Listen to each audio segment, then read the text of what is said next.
সবথেকে বড় অভিযোগ যদি আমরা দেখি মুখ্যমন্ত্রীর, যেটা সুপ্রিম কোর্টও অ্যাকসেপ্ট করেছে কি এটার রাস্তা বের করতে হবে, এটা সুরাহা বের করতে হবে, সেটা হলো 1,36,00,000 লজিক্যাল ডিসক্রিপেন্সিস কেস রয়েছে, যার মধ্যে 63 লাখ এখনও হিয়ারিং পেন্ডিং রয়েছে। 4 দিন হিয়ারিংয়ের ডেট রয়েছে, অর্থাৎ আগামী 4 দিন প্রত্যেক দিন 15 লাখ করে হিয়ারিং করতে হবে। এবং এই লজিক্যাল ডিসক্রিপেন্সিগুলো কি, মুখ্যমন্ত্রী বলেন, তার আইনজীবীরা বলেন কি নামে না বানান ভুল, যেখানে খান হয়ে গেছে, ব্যানার্জি বন্দ্যোপাধ্যায় হয়ে গেছে, রয় রায় হয়ে গেছে,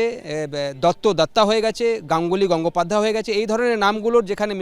স্পেলিংয়ের সমস্যা হয়েছে, যেখানে দেখা যাচ্ছে ত্রুটি, সেটাকে ত্রুটি হিসাবে ধরে নেওয়া হয়েছে এবং লজিক্যাল ডিসক্রিপেন্সিতে ফেলে দেওয়া হয়েছে। এই নামগুলোর যাদের যেখানে তালিকাতে রয়েছে তাদেরকে নোটিশ পাঠানো হয়েছে। আমরা দেখলাম আজকে গুরুত্ব দিল সুপ্রিম কোর্টকে, এটা তো রিলিফ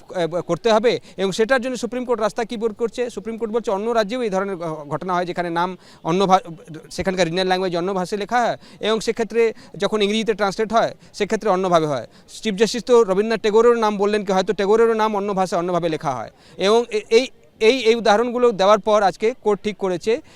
নির্দেশ দিয়েছে রাজ্য সরকারকে কি তারা দক্ষ অফিসার অ্যাপয়েন্ট করবে এবং তারা তালিকা দেবে ইলেকশন কমিশনকে। গ্রুপ বি অফিসার কেন কি ইলেকশন কমিশন আজকে বলছিল কি তাদের কাছে নামের তালিকা নেই, তারা চেয়েছিলেন পশ্চিমবঙ্গ থেকে দক্ষ অফিসার, কিন্তু তাদেরকে শুধুমাত্র 80 জন ক্লার্ক দেওয়া হয়েছিল এবং তাই আজকে সুপ্রিম কোর্ট নির্দেশ দিয়েছে রাজ্যকে কি একটা দক্ষ অফিসারদেরকে, গ্রুপ বি অফিসারদেরকে বা গ্রুপ 2 অফিসারদের একটা তালিকা সুপ্রিম কোর্টের কাছে দেবে রাজ্য সরকার এবং সেই যারা বাংলা ভাষা জানেন তাদেরকে ব্যবহার করা হবে নেক্সট যে হিয়ারিংগুলো হবে বা নামগুলো নিয়ে যেখানে সমস্যা রয়েছে সেটাকে ঠিক করার জন্যে।